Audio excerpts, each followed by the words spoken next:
Hello, day 566, Yom HaShoah, the Israeli Holocaust Remembrance Day. Today is 80 years since the end of the Holocaust, the end of World War II, where 6 million Jews were slaughtered just because they were Jews. And it is 566 days since 1,200 Jews were slaughtered just because they were Jews. Today, we remember all those who perished under the hate of anti-Semitism. This hate is one of the oldest ones that exists. The ones that every generation they are trying to annihilate us. In the last generation, my grandfather Moshe Herman pictured in this photo with his family, his parents, Rachel Herman, his mother, Israel Herman, his father, and Karen Herman, his sister, were all marched to Auschwitz and was brutally slaughtered.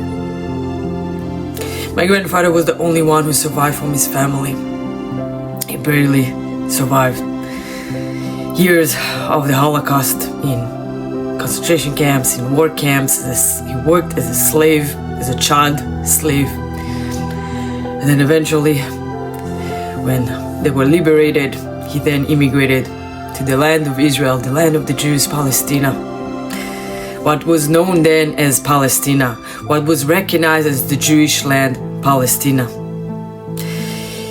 He moved there and fought in the independence war in 1948, the Israeli independence, and met my grandmother and started a family. And then eventually when I was born, he asked to name me after his mother, who was slaughtered in Auschwitz, and I carry her first name and I carry her last name, Rachel Herman. Today I want to pay respect for my great-grandmother, who I carry her light, and I continuously saying that I turn it into a torch because I will continue and fight for the Jewish nation. I'm here every day for 566 days to advocate for Israel, to advocate for our hostages. We still have 59 hostages in the dungeons of the neo-Nazis, the new Nazis, Hamas, Palestinian Islamic Jihad, UNRWA, the UN, Al Jazeera, and even the Red Cross, and just ordinary, regular civilians who are holding them and torturing them daily. The same as the tactics as the Nazis. They had the audacity yesterday on the eve of Yom HaShoah to release another propaganda, psychological warfare video of hostage Omri Miran. In this photo, you see him embracing his daughter. This is the last known footage of Omri, where the monsters were broadcasting in live stream on Facebook the kidnapping while they were holding them as hostage in their own home, him, his wife, and their 2 children, and then another family. And then eventually they took Omri to Gaza.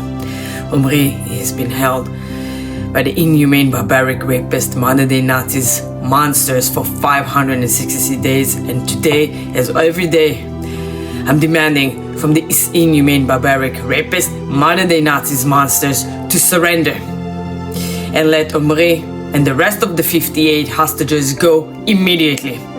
Let our people go. In Passover, which we celebrated just a week ago, we sing in this song, Ve'isha Amda, in which in every generation, in each generation, they are trying to annihilate us.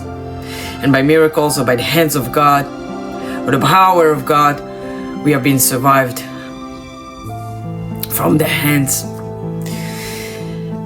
The Holocaust happened 80 years ago, and as the generation is changing and the generation of the Holocaust survivor is slowly fading out, we have a new generation now, and we have the new attempt of annihilation. They're trying to annihilate us again in this second in the next generation, in the second Holocaust, the Holocaust 2.0. The terrorists, the monsters who are living in Gaza have committed their lives to erase the Jewish nation. They want to annihilate Jews in Israel, and they want to annihilate Jews around the world. And they are complicit in what we see in US campuses.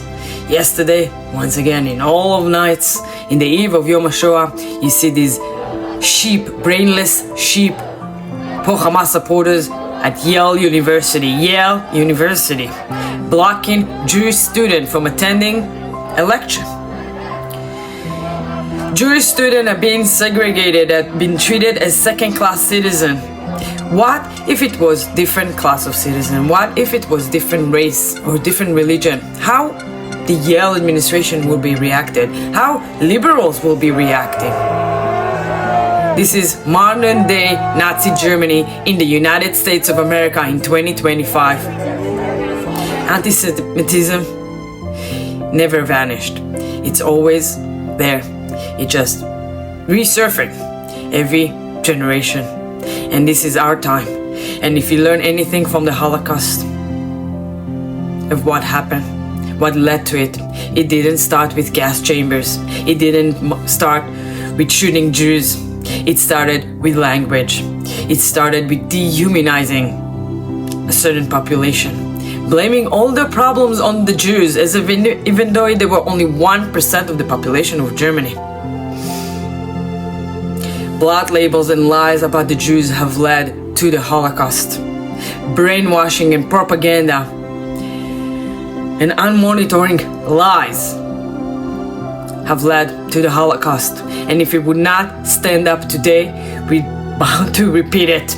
If we would not learn the history and what led to the Holocaust, we will bound to repeat it. It is time to stand up against anti-Semitism. Not all forms of hate. Anti-Semitism, as we see explosion in increase of anti-Semitism attacks across the United States and around the world. It's time to stand up for the Jewish people right now.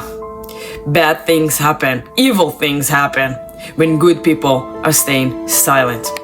On this note, I also want to share with you that yesterday I had the privilege and honor to attend a very special exhibition that is happening right now in New York, and I would like to invite you all to go and attend it. The Anne Frank exhibition. You can find the link to the exhibition and more information in my bio. This exhibition, very well curated exhibition, showing the period of life of Anne Frank's family, her father, her mother, early in 1900 in Germany, and then eventually what led to them, her family, the Frank family, flee Germany to the Netherlands. And then the exhibition has showcase of many artifacts, authentic, real artifacts, like a bunch of different items. You should just go and see. But it also replicated the actual apartment that Anne Frank and her family was living in, and it was very emotional to be in there, especially yesterday. I encourage everyone to go and show respect to this beautiful exhibition and to Anne Frank and her story and her family, and to actually learn more information of what happened 80 years ago in Nazi Germany, in Nazi Europe. We will continue to stand strong and resilient, and today we continue to remind you all that we will never forget and we will never forgive what happened 80 years ago and what happened 566 days ago. 6,001,200 Jews were slaughtered because they were Jews. Never forget, never again is now. And the nation of Israel will continue to stand strong and live in a homeland Israel from the Jordan River throughout Judea and Samaria to the Mediterranean Sea for eternity. Am Israel Chai forever.